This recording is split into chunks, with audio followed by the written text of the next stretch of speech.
اعوذ باللہ من الشیطان الرجیم بسم اللہ الرحمن الرحیم وبہ نستعین وهو خیر ناصر ومعین رب اشرح لی صدری ویسر لی امری واحلل عقدۃ من لسانی یفقهوا قولی اما بعد۔ موضوع سخن مقام ولایت ہے۔ قرآنی آیات کی روشنی میں انشاءاللہ موضوع کو مختلف ابعاد سے آپ احباب کی خدمت میں عرض کرنے کی کوشش کریں گے۔ پچھلے درس میں اشارہ ہوا کہ ولایت حق اور ولایت باطل ایک دوسرے کے مقابلے میں ہیں۔ اگر کوئی ولایت حق کے دائرے میں آ گیا ہو تو یقیناً وہ ولایت باطل سے دور ہوگا، اور اگر کوئی ولایت باطل کے دائرے میں اسیر ہو گیا ہو تو یقیناً وہ ولایت حق سے دور ہوگا۔ ولایت حق اور ولایت باطل کا ایک دوسرے کے مقابلے میں ہونے کا ہرگز یہ مطلب نہیں ہے کہ راستے بھی دو الگ الگ ہیں، ایک حق کا راستہ اور دوسرا باطل کا راستہ۔ راستے دو الگ الگ نہیں ہیں، راستہ صرف ایک ہے۔ دیکھنا یہ ہے کہ اس راستے پر چلتے ہوئے انسان کا چہرہ، اس کا رخ، اس کا پورا وجود کس کی طرف ہے۔ اگر اللہ کی طرف ہے تو یقیناً وہ حق کے سائے میں زندگی گزار رہا ہوگا، اور اگر پشت خدا کی طرف ہے تو یقیناً وہ باطل کے سائے میں زندگی گزار رہا ہوگا۔ آج کے درس میں ہم نے یہ جاننا ہے کہ ولایت باطل اور ولایت حق کی حقیقت کیا ہے، اس کی ماہیت کیا ہے۔ یہ دونوں ولایتیں اگر ایک دوسرے کے مقابلے میں ہیں تو یہ مقابلے میں ہونے کا کیا مطلب ہے۔ ولایت حق کے مقابلے میں ولایت باطل کی کیا حیثیت ہے۔ چنانچہ پہلے بھی عرض ہوا کہ اللہ کی ولایت، رسول خدا کی ولایت اور ائمہ خدا کی ولایت، اسی طرح مومنین کو جو ولایت حاصل ہے، یہ سب ولایت حق کے زمرے میں آتی ہیں، اور شیطان کی ولایت، طاغوت کی ولایت، کفار کی ولایت، یہود و نصارہ کی ولایت، یہ سب ولایت باطل کے زمرے میں آتی ہے۔ تو جاننا یہ ہے کہ ولایت حق اور ولایت باطل کی حقیقت کیا ہے، اس کی ماہیت کیا ہے۔ آیت اللہ جوادی عاملی حفظہ اللہ فرماتے ہیں، جس کا ظاہر اور باطن ایک ہو وہ حق ہے۔ جس کا ظاہر اور باطن ایک نہ ہو، ظاہر کچھ ہو اور باطن کچھ اور ہو تو وہ باطل ہے۔ علماء کرام حق اور باطل کو سمجھانے کے لیے مثال پیش کرتے ہیں کہ باطل اس جھاگ کی مانند ہے جو پانی کے اوپر پیدا ہوتی ہے اور اس کے نیچے حقیقت چھپ جاتی ہے، دیکھنے کو اور ہوتی ہے اور حقیقت میں کچھ اور ہوتی ہے۔ ظاہر اور باطن ایک نہیں ہوتا۔ لہذا ولایت حق اس ولایت کو کہتے ہیں جس کا ظاہر اور باطن ایک ہو، اور ولایت باطل اس ولایت کو کہیں گے جس کا ظاہر اور باطن ایک نہ ہو۔ ولایت حق کا ظاہر بھی ولایت ہے اور باطناً بھی ولایت ہے، لیکن ولایت باطل کا ظاہر تو ولایت ہے لیکن باطناً ولایت نہیں ہے۔ لہذا ولایت حق ایک صادق ولایت ہے، سچی ولایت ہے، اور ولایت باطل ایک کاذب ولایت ہے، جھوٹی ولایت ہے۔ ممکن ہے اس کا کذب دنیا میں ظاہر نہ ہو، لیکن آخرت میں ولایت کذب کا جو باطن ہے، جو اس کا کذب اور جھوٹ ہے، وہ آخرت میں ہر حال میں ظاہر ہوگا۔ قیامت جو ہے وہ حقائق کے ظہور کا ظرف ہے۔ اس دن پردے ہٹ جائیں گے، حقیقت آشکار ہو جائے گی۔ قیامت کے دن باطل ولایتوں سے پردہ ہٹ جائے گا۔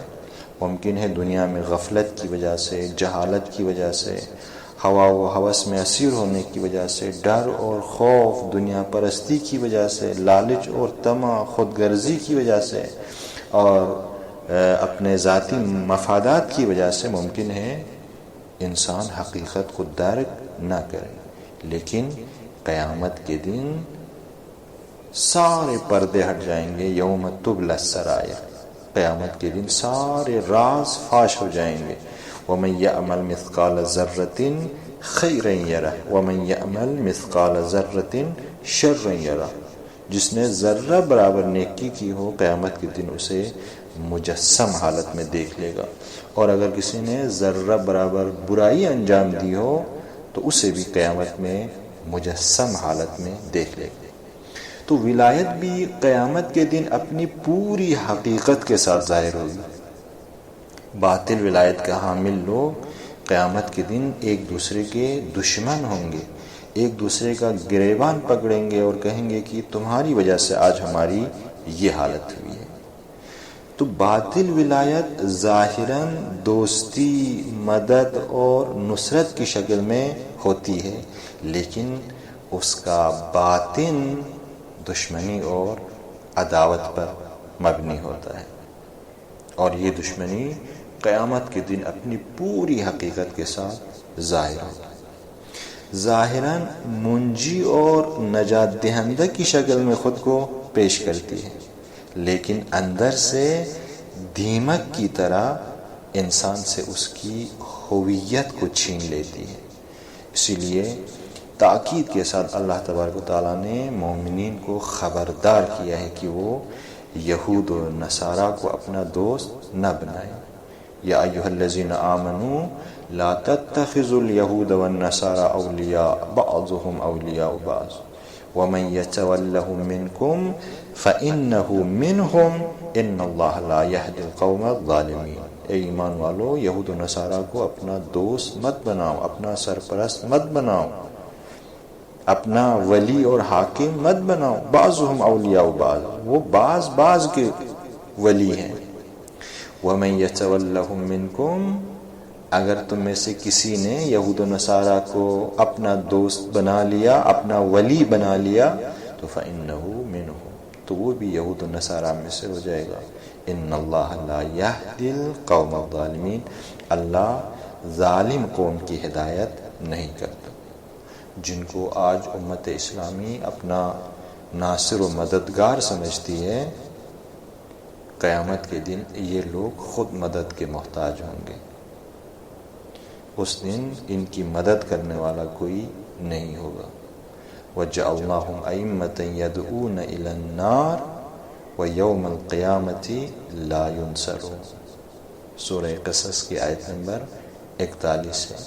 قیامت کے دن ایسے لوگ جو دنیا میں انسان کو جہنم کی طرف دعوت دیں گے، قیامت کے دن ان کی امامت سے پردہ ہٹ جائے گا اور وہ سراپا مدد کے محتاج ہوں گے اور بے یار و مددگار ہوں گے. وہ یوم القیامتی لا ینصرون، بے یار و مددگار ہوں گے. باطل ولایت جو ہے وہ ظاہراً ریال اور ڈالر سامنے پھینکتی ہے، لیکن باطناً اندر سے آپ کی شناخت ختم کرتی ہے، آپ سے آپ کی خودی کو چھین لیتی ہے، آپ سے آپ کے استقلال کو چھین لیتی ہے، غلام بناتی ہے، آلکار بناتی ہیں اپنے باطل مقاصد کے حصول کے لیے. لہذا ولایت باطل در حقیقت ولایت نہیں ہے. آیت اللہ جوادی عاملی حفظہ اللہ تعالیٰ فرماتے ہیں کہ ولایت باطل در حقیقت ایک امر عدمی ہے، امر وجودی نہیں ہے.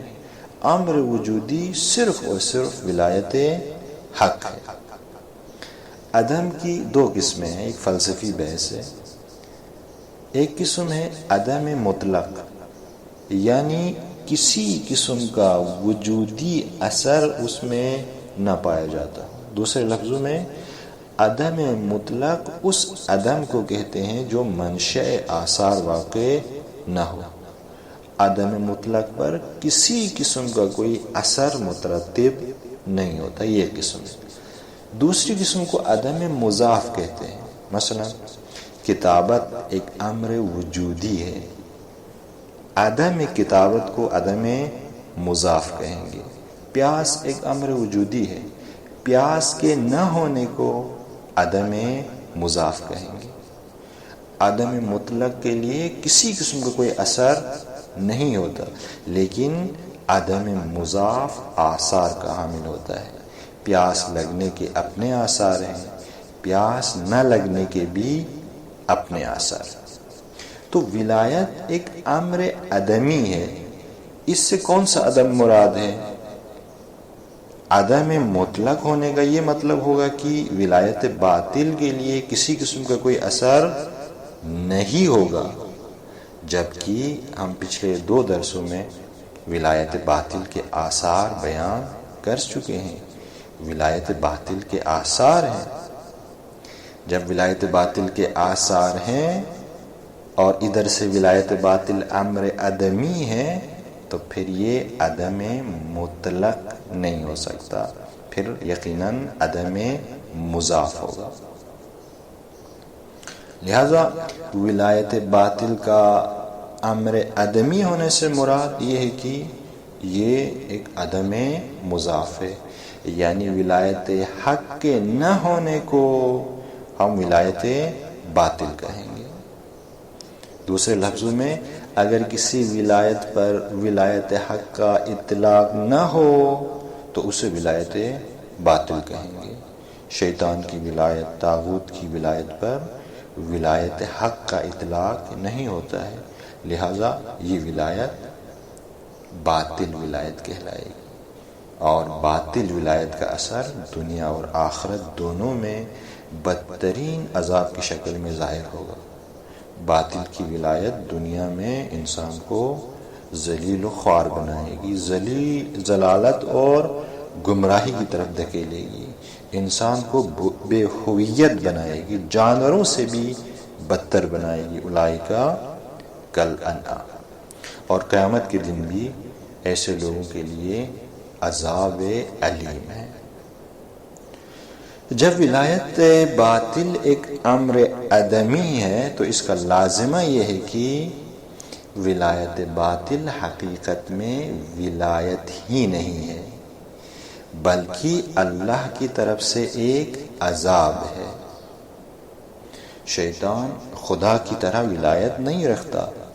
شیطان بھی مخلوق خدا ہے، خدائی کے مقام پر بیٹھا ہوا نہیں ہے. اگر انسان نے فطرت سے روگردانی کی، خدا کی طرف پشت کیا، خدا سے 180 درجہ اگر پلٹ گیا تو خدا اس انحراف کی وجہ سے شیطان کو انسان پر مسلط کرتا ہے. لہذا جو ولایت باطل ہے، شیطان کی ولایت، طاغوت کی ولایت، در حقیقت ولایت نہیں ہے بلکہ عذاب ہے اللہ کی طرف سے. اگر آج عالم انسانیت پر فرعونی نظام حاکم ہے، طاغوت کا غلبہ ہے، استکبار کا تسلط ہے، تو یہ اسی ولایت حق سے منہ پھیرنے کی وجہ سے ہے.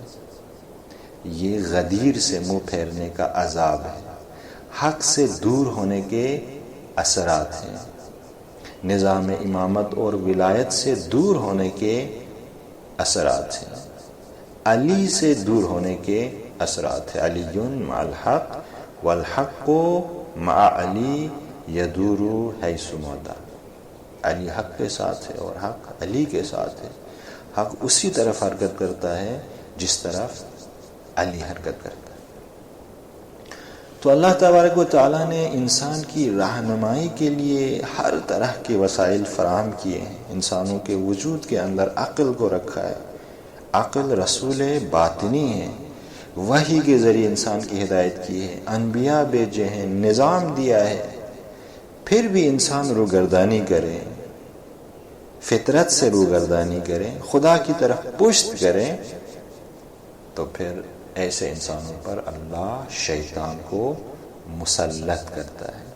تو شیطان کی ولایت، ولایت باطل، طاغوت کی ولایت در حقیقت ایک عذاب ہے جسے انسانوں کے اوپر تحمیل کیا گیا ہے انسانوں کے اسی انحراف کی وجہ سے۔ لہذا خدا کے علاوہ کوئی ولی نہیں ہے۔ رسول اللہ کی ولایت، ائمہ خدا کی ولایت بھی اسی ولایت خدا کی تجلی ہے۔ انشاءاللہ بعد کے دروس میں اس مطلب کو کھولیں گے اور تفصیل کے ساتھ اسے بیان کریں۔ بس ولایت منحصر ہوتی ہے ذات حق تعالی میں۔ ولایت کے لیے صرف ایک مصداق ہے، وہ ہے ولایت حق، اور یہ ولایت حق بھی ذات حق تعالی میں منحصر ہوتی ہے۔ فاللہ هو الولی، سورہ شورى کی آیت ہے۔ ولی صرف اور صرف ذات حق تعالی ہے۔ اور جو ولایت باطل ہے یہ خدا کی طرف سے ایک عذاب ہے، ولایت نہیں ہے۔ جو بھی خدا کی طرف پش کرے گا اسے اس عذاب کا سامنا کرنا ہوگا، اس کی زندگی اسی عذاب میں گزرے۔ خدا کی ذات لیس کمثلہ شیء ہے، یعنی خدا کی مانند اور مثل کوئی بھی نہیں ہے۔ جب خدا کے لیے کوئی مثل نہیں ہے، لیس کمثلہ شیء ہے، تو پھر خدا کے مقابلے میں بھی کوئی نہیں ہو سکتا۔ لہذا جو خدا کی ولایت ہوگی اس کے مقابلے میں بھی کوئی ولایت نہیں ہو سکتی۔ یہ جو ہم کہتے ہیں ولایت خدا کے مقابلے میں ولایت شیطان ہے، ولایت حق کے مقابلے میں ولایت باطل ہے، تو یہ تسامح در عبارت ہے، یعنی ایک قسم کی مجاز گوئی ہے۔ خلاصہ یہ گفتگو کا نتیجہ یہ کہ ولایت کے لیے صرف ایک مصداق ہے اور وہ حق تعالی ہے۔ سورہ شورى کی آیت نمبر 9 میں ارشاد رب العزت ہے فاللہ هو الولی وهو یحیی الموتى وهو علی کل شیء قدیر۔ ولی صرف اور صرف اللہ ہے جو مردوں کو زندہ کرتا ہے اور ہر چیز کے اوپر قدرت رکھتا ہے۔ اگلی بحث یہ ہے کہ ولایت خدا کی حقیقت کیا ہے، ولایت خدا کی ماہیت کیا ہے۔ رسول خدا اور ائمہ خدا اسی ولایت خدا کی تجلی ہے، تو اس تجلی سے کیا مراد ہے؟